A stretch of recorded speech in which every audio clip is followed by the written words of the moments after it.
नमस्कार, Vivekananda civil service academy के YouTube channel पर मैं ललित आपका स्वागत करता हूं। आज हम बिल्कुल टू द पॉइंट प्रॉपर तरीके से जैसे क्लास में संविधान और राज्य व्यवस्था को पढ़ा जाता है, ठीक उसी प्रकार से इसको हम स्टार्ट करेंगे। डेली आपको एक वीडियो या एक क्लास आपको संविधान और राज्य व्यवस्था की रेगुलर मिलेगी और उसी तरीके से जैसे क्लासरूम के अंदर स्टडी की जाती है उसको हम स्टार्ट करेंगे। तो टू द पॉइंट जैसे संविधान पढ़ा जाता है या जैसे संविधान पढ़ने की हमें ज़रूरत होती है प्रतियोगिता परीक्षाओं के लिए, चाहे वो एक दिन का मल्टीपल चॉइस क्वेश्चन का पेपर हो या फिर सिविल सेवाओं की परीक्षा हो, उन सब के पॉइंट ऑफ व्यू से हम एक बेसिक जो संविधान की जो बातें हैं उनको हम डिस्कस करेंगे।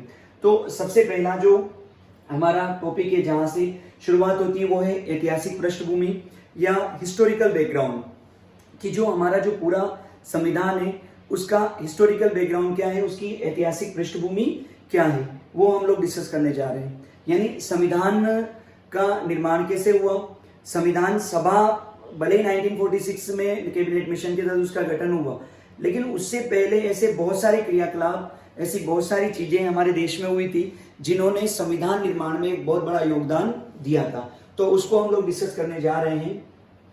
सबसे पहले थोड़ा सा आप इस मैप को देखिए, ये ईस्ट इंडिया कंपनी के शासन को दर्शाता है कि भारत में ईस्ट इंडिया कंपनी ने एक कितने बड़े क्षेत्र पर अपना नियंत्रण बनाए रखा था। ये वाला जो हिस्सा है, ये या ये जितना भी हिस्सा है, ये वो हिस्सा है जो प्रत्यक्ष रूप से ईस्ट इंडिया कंपनी के नियंत्रण में था।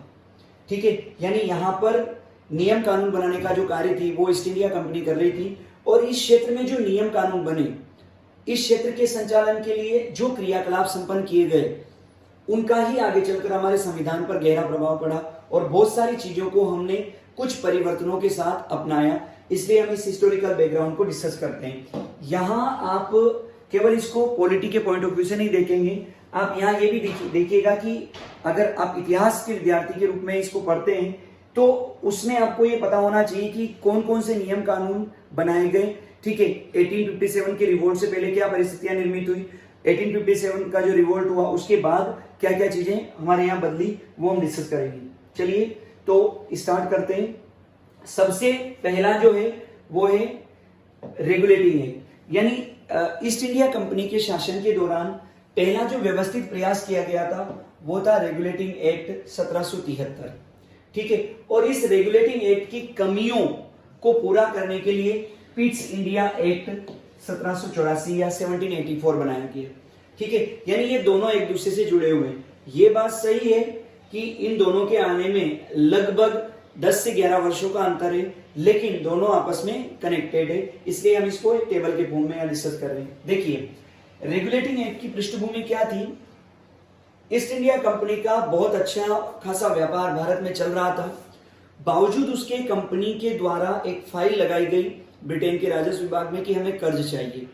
तो जब ये देखा गया, ब्रिटिश सरकार ने ये देखा कि कंपनी का व्यापार बहुत अच्छा चल रहा है, बावजूद उसके वो कर के लिए अप्लाई कर रही है, इसका मतलब कहीं ना कहीं प्रशासन के अंदर बहुत सारी खामियां हैं और ऐसे तो कंपनी बर्बाद हो जाएगी।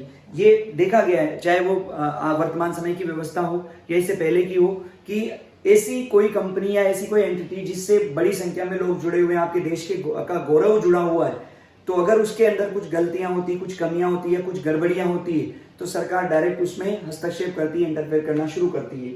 ये उसी की एक स्थिति थी कि कंपनी ने जब कर्ज मांगा तो कहीं ना कहीं उन्होंने नियम कानून बनाना शुरू किया और कंपनी को अपने तरीके से रेगुलेट करना शुरू किया। अगर पिट्स इंडिया एक्ट की हम बात करें तो जैसा मैंने अभी डिस्कस किया था, रेगुलेटिंग एक्ट की कमियों को दूर करना इसका उद्देश्य था। ठीक है, तो क्या प्रोविजन थे उसको हम एक के बाद एक डिस्कस करते हैं।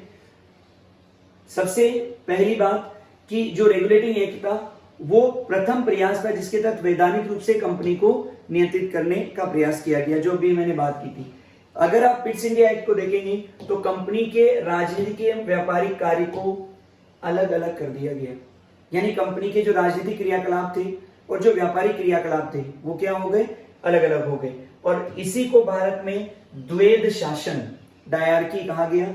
द्वैध शासन किस व्यवस्था को कहते हैं, बहुत आसान शब्दों में, जब एक ही संगठन के संचालन के लिए दो अलग अलग कार्यालय बना दिए जाए और उनको एक को कुछ और कार्य सौंपे जाए और दूसरे को कुछ और कार्य सौंपे जाए, तो इसको द्वैध शासन कहते हैं। हम 1919 और 1935 के भारत शासन अधिनियम में इसको बहुत डिटेल में डिस्कस करने जा रहे हैं। यहाँ आपको इतना सा याद रखना है, अगर ऐसा कोई सवाल बनता है कि भारत में कंपनी शासन के दौरान पहली बार द्वैध शासन की स्थापना कब की गई थी, तो आंसर आएगा 1784 का पिट्स इंडिया एक्ट। कैसे? देखिए, अगर हम रेगुलेटिंग एक्ट की बात करें तो रेगुलेटिंग एक्ट में बंगाल के गवर्नर को गवर्नर जनरल कहा जाने लगा, यानी बंगाल का जो गवर्नर था अब वो क्या कहलाने लगा? Governor general. और ये पहला जो गवर्नर जनरल बनने का जो मौका मिला वो व्यक्ति था वॉरेन हेस्टिंग्स। ठीक है, पहला भारत का बंगाल का गवर्नर जनरल कौन बना? Warren Hastings. अगर आप पिट्स इंडिया एक्ट की बात करेंगे तो इसमें व्यापारिक कार्य कोर्ट ऑफ डायरेक्टर, अभी आपने ऊपर डिस्कस किया द्वैध शासन, तो व्यापारिक कार्य कोर्ट ऑफ डायरेक्टर के पास थे और राजनीतिक जो कार्य थे वो बोर्ड ऑफ कंट्रोल के पास थे। यानी दो संस्थाएं हो गई, एक कोर्ट ऑफ डायरेक्टर और एक board of control. Next, court of director सरकार को रिपोर्ट करेंगे। रेगुलेटिंग एक्ट में प्रावधान कर दिया गया कि कोर्ट ऑफ डायरेक्टर जो भी काम करेंगे उसे सरकार को यह बताना पड़ेगा कि उन्होंने क्या काम किया और किन परिस्थितियों में और क्यों किया। कलकत्ता में एक सुप्रीम कोर्ट होगी जिसमें कितने? 4 मेंबर होंगे। सर एलिजा इम्पे इस सुप्रीम कोर्ट के पहले चीफ जस्टिस बने थे। अगर आप पिट्स इंडिया एक्ट में आएंगे तो बोर्ड ऑफ कंट्रोल सिविल, सेना और राजस्व संबंधी मामले देखेगा। बोर्ड ऑफ कंट्रोल कौन से मामले देखेगा? सिविल, सेना और राजस्व संबंधी मामले। और कोर्ट ऑफ डायरेक्टर के द्वारा जो मामले देखे जाएंगे वो मामले होंगे आपके व्यापार से संबंधित। ठीक है, यानी व्यापार किस प्रकार से होगा वो कोर्ट ऑफ डायरेक्टर का काम है, और सिविल, सेना और राजस्व संबंधी जो मामले वो बोर्ड ऑफ कंट्रोल का काम है। इस बोर्ड ऑफ कंट्रोल में कितने मेंबर थे? 8 मेंबर का प्रोविजन कर दिया गया। ठीक है, इसके बाद जो प्रयास हुआ वो था कंपनी का व्यापारिक एकाधिकार समाप्त किया। किसके माध्यम से? Charter act 1813। अब धीरे धीरे ब्रिटिश सरकार आगे बढ़ रही है और कंपनी के क्रियाकलापों में वो हस्तक्षेप कर रही है। ऐसा क्यों हुआ? इसकी भी एक बड़ी पृष्ठभूमि थी। ब्रिटेन में ईस्ट इंडिया कंपनी का जो क्रियाकलाप आरंभ हुआ था वो बहुत पहले ही हो गया था, यानी वो कहीं ना कहीं 17वीं सदी के आरंभ में ही हो गया था। लेकिन ब्रिटेन में एक बड़ी घटना घटित हुई 1750 में के आसपास, जब औद्योगिक क्रांति की शुरुआत हुई। उस औद्योगिक क्रांति के बाद बड़ी मात्रा में उत्पादन में वृद्धि हुई और उस बढ़े हुए उत्पाद के लिए एक बड़े बाजार की जरूरत थी। ठीक है, तो भारत बाजार के रूप में भी काम में आएगा। दूसरा, अब केवल एक व्यापारी वर्ग या एक कंपनी ना होकर अनेक व्यापारी या कंपनियां ब्रिटेन में स्थापित हुई, तो उनका संसद के ऊपर दबाव था कि वो ईस्ट इंडिया कंपनी का जो व्यापारिक एकाधिकार है वो समाप्त करे और हमें भी भारत में व्यापार करने का मौका दे। पहली बात। दूसरी बात, अब ब्रिटिश संसद ये चाहती थी कि ईस्ट इंडिया कंपनी भारत के अंदर व्यापारिक क्रियाकलापों में कमी लाए और राजनीतिक क्रियाकलापों में वृद्धि करे, ताकि भारत पर एक सशक्त नियंत्रण स्थापित हो सके। क्योंकि व्यापारिक क्रियाकलाप तो ईस्ट इंडिया कंपनी के अलावा बाकी के जो लोग या बाकी की जो कंपनियां हैं वो भी संपन्न कर सकती है। तो कंपनी का व्यापारिक एकाधिकार क्या किया? समाप्त किया गया। पर कंपनी पर इमीडिएट नहीं, बहुत ज्यादा नेगेटिव इंपैक्ट ना पड़े, उसके राजस्व में बहुत ज्यादा कमी ना आए, उसको बहुत ज्यादा व्यापारिक नुकसान ना हो, इसलिए यह प्रावधान किया गया कि चाय का व्यापार और चीन के साथ व्यापार को छोड़कर, यानी चाय का व्यापार और चीन के साथ व्यापार जो है वो ईस्ट इंडिया कंपनी ही करेगी, लेकिन बाकी अन्य जितना भी व्यापार है उसका एकाधिकार समाप्त किया जाता है। इसका सीधा सा मतलब था कि अब भारत के साथ ईस्ट इंडिया कंपनी के अलावा अन्य कंपनियां, अन्य व्यापारी भी व्यापार कर सकते हैं। दूसरा, ईसाई मिशनरियों को यह अधिकार दिया गया कि वे भारत में ईसाई धर्म का प्रचार कर सकती है। ठीक है, वे भारत में क्या कर सकती है? ईसाई धर्म का प्रचार कर सकती है। ठीक है, इसका यह मतलब नहीं है कि इससे पहले ईसाई मिशनरियां भारत में ईसाई धर्म का प्रचार नहीं कर रही थी, वो बहुत पहले से ही ईसाई धर्म का प्रचार कर रही थी, लेकिन उनको अभी तक कंपनी का सहयोग वैधानिक स्तर पर प्राप्त नहीं था। कंपनी का सहयोग एक प्रकार से डायरेक्ट कानूनी रूप से प्राप्त नहीं था, लेकिन अब प्राप्त हो गया। ऐसा क्यों किया गया? इसके पीछे भी बहुत बड़े कारण हैं। सबसे बड़ा जो कारण है वो ये है कि कोई भी देश जब एक अन्य देश के ऊपर अधिकार करता है, चाहे वो सीधा प्रशासनिक या राजनीतिक अधिकार हो या व्यापारिक अधिकार हो, तो उस देश की ये इच्छा होती है, सोच होती है कि जिस पर हमने अधिकार किया है वहां की सांस्कृतिक स्थिति या वहां के जो तौर तरीके, उन तौर तरीकों को भी कहीं ना कहीं अपने अनुकूल बनाया जाए। वहां की संस्कृति, वहां के तौर तरीके, वहां का समाज, वहां का रीति रिवाज आपके अनुकूल तब बनेगा जब वो आपसे संबंधित धर्म, संस्कृति या रीति रिवाज को अपनाना शुरू करे। तो कहीं ना कहीं जो ईसाई मिशनरियां हैं वो ईस्ट इंडिया कंपनी के मिशन में अप्रत्यक्ष रूप से सहायक ही हो रही थी। ठीक है, इसलिए अब उनको कहा गया कि आप धर्म प्रचार करें, अगर किसी प्रकार की असुविधा होती है तो हम आपका सहयोग करेंगे। ठीक है, इसके बाद ब्रिटेन के संवैधानिक, जो भी ब्रिटेन के संवैधानिक प्रावधान थे या ब्रिटेन में जो भी संवैधानिक सुधार होंगे, उन संवैधानिक सुधारों को भारत में लागू किया जाएगा। यानी जो भी कार्य ब्रिटेन में होंगे वो ईस्ट इंडिया कंपनी पर भी लागू हो जाएंगे। ठीक है, कंपनी को शिक्षा के विकास हेतु 1 लाख रुपया प्रतिवर्ष निवेश करना था। ये कंपनी को काम दिया गया था कि वो शिक्षा के विकास हेतु 1 लाख रुपया प्रतिवर्ष खर्च करे। इसकी क्यों जरूरत थी? क्योंकि जब भारतीय शिक्षित होंगे, अंग्रेजी शिक्षा प्राप्त करेंगे, तो वो निश्चित रूप से अंग्रेजी उत्पाद के प्रति भी अपना लगाव बढ़ाएंगे या अंग्रेजी उत्पाद को वो प्रत्यक्ष या अप्रत्यक्ष रूप से खरीदेंगे या खरीदने के प्रति अग्रसर होंगे।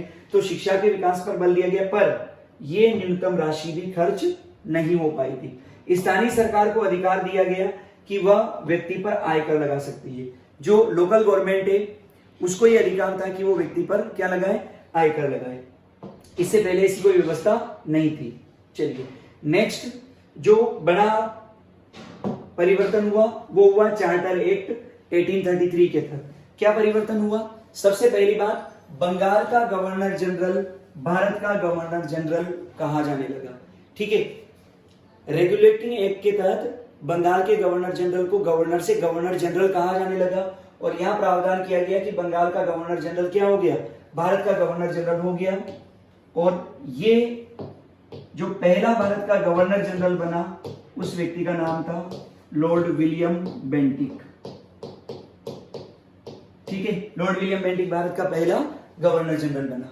इसे सिविल व सैन्य सभी शक्तियां प्रदान की गई। जो भारत का जो गवर्नर जनरल था उसे सिविल मामले और सैन्य मामलों से संबंधित सारी जो शक्तियां हैं वो प्रदान कर दी गई।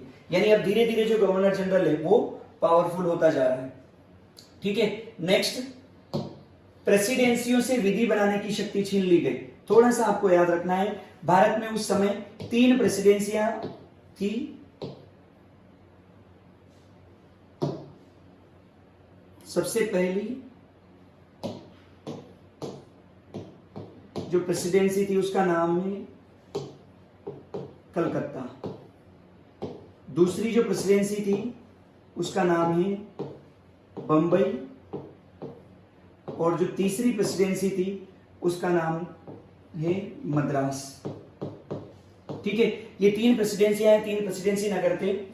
इनमें से बंबई और मद्रास के जो अधिकार थे उन अधिकारों में कमी की गई और कलकत्ता प्रेसिडेंसी को ज्यादा से ज्यादा अधिकार दिए गए, क्योंकि उस समय जब ये एक्ट बना था उस समय कहीं ना कहीं भारत में जो ईस्ट इंडिया कंपनी का पूरा शासन था उसका सेंटर था कलकत्ता।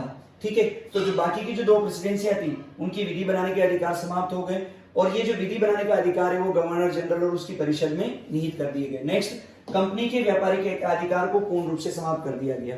अब समय आ चुका था 1813 में जिसकी शुरुआत हुई उसको अब पूरा किया जाए। तो जो व्यापारिक एकाधिकार है वो पूरी तरीके से समाप्त हो गए और अब कंपनी को प्रत्यक्ष रूप से बोल दिया गया कि कंपनी व्यापार के स्थान पर राजनीतिक क्रियाकलापों पर ज्यादा ध्यान दे। ठीक है, इसके बाद जो अंतिम प्रयास 1857 की रिवोल्ट से पहले जो अंतिम प्रयास हुआ या कंपनी के अधीन जो अंतिम प्रयास हुआ वो था चार्टर एक्ट 1853। जो 1853 का जो चार्टर एक्ट था उसमें क्या प्रावधान किए गए? भारत में कार्यकारी एवं विधायी शक्तियों का विभाजन किया गया। यानी पहली बार एग्जीक्यूटिव पावर और लेजिस्लेटिव जो पावर थी उसको स्पष्ट रूप से विभाजित किया गया। कार्यकारी शक्तियां गवर्नर जनरल में निहित कर दी गई और जो विधायी शक्तियां थी वो विधान परिषद के पास रखी गई।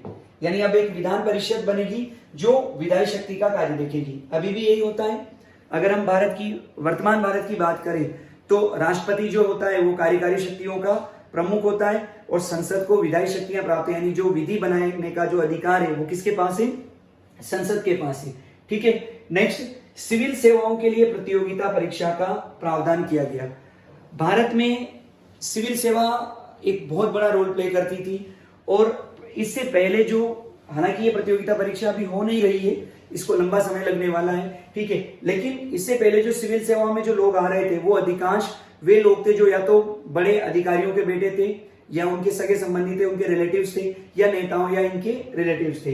तो ब्रिटेन के अन्य जो लोग हैं, ठीक है, जो ब्रिटेन का जो एलिट जो तबका था, अभिजात वर्ग था, वो चाहता था कि उनके बच्चों को भी भारत में सिविल सेवाओं में जाने का मौका मिले और साथ ही साथ भारत में भी ये मांग हो रही थी कि सिविल सेवाओं में प्रतियोगिता परीक्षा का आयोजन हो ताकि हम लोग या हमारे जो लोग हैं वो उसमें शामिल हो सके। तो इसी मांग को देखते हुए उन्होंने प्रोविजन किया कि सिविल सेवाओं के लिए प्रतियोगिता परीक्षा होगी। हालांकि इस प्रतियोगिता परीक्षा का आयोजन बहुत समय बाद हुआ और भारत में आयोजन में तो कई साल और लगने वाले हैं। ठीक है, तो ये प्रोविजन चार्टर एक्ट 1813 के तहत किए गए। इसके बाद भारत में 1857 का रिवोल्ट हो गया। 1857 का जो रिवोल्ट हुआ, उस रिवोल्ट के बाद कंपनी शासन की समाप्ति हो गई। तौर तरीकों में कोई विशेष बदलाव नहीं हुआ, लेकिन कहीं ना कहीं घोषित रूप से बहुत सारी चीजें बदली। भारत से कंपनी शासन समाप्त हुआ और क्राउन या ताज के शासन की शुरुआत हुई। तो 1857 के रिवोल्ट के बाद किस तरीके से संविधान और राज्य व्यवस्था के निर्माण में या ऐतिहासिक पृष्ठभूमि में परिवर्तन हुआ, वो हम नेक्स्ट वीडियो में देखेंगे। ठीक है, तो जो नेक्स्ट जो वीडियो है उसको भी आप, या जो कल जो मैं वीडियो अपलोड करूंगा उसको भी आप देखने का प्रयास करना अगर आप इसमें रुचि रखते हैं तो, क्योंकि वो ये उसके आगे की स्थिति को बताएगा कि वर्तमान में जो डेवलपमेंट हुआ है वो आगे 1947 तक किस तरीके से जारी रहा और क्या क्या बड़े परिवर्तन हुए थे। ठीक है, मैं उम्मीद करता हूं कि एग्जाम के पॉइंट से टू दी पॉइंट हमने चीजों को डिस्कस किया है और अधिकांश चीजें कवर करने का मैंने प्रयास किया है। फिर भी आपकी कोई समस्या है या आपको लगता है इसमें कोई कमी है तो नीचे कमेंट बॉक्स में आप जरूर लिखिए। और आपने अभी तक अगर चैनल को सब्सक्राइब नहीं किया है तो आप इसे सब्सक्राइब करिए और बेल आइकन का बटन जरूर दबाइए, क्योंकि उससे आपको नेक्स्ट जो वीडियो अपलोड होंगे उसकी इंफॉर्मेशन मिलेगी। थैंक यू, धन्यवाद।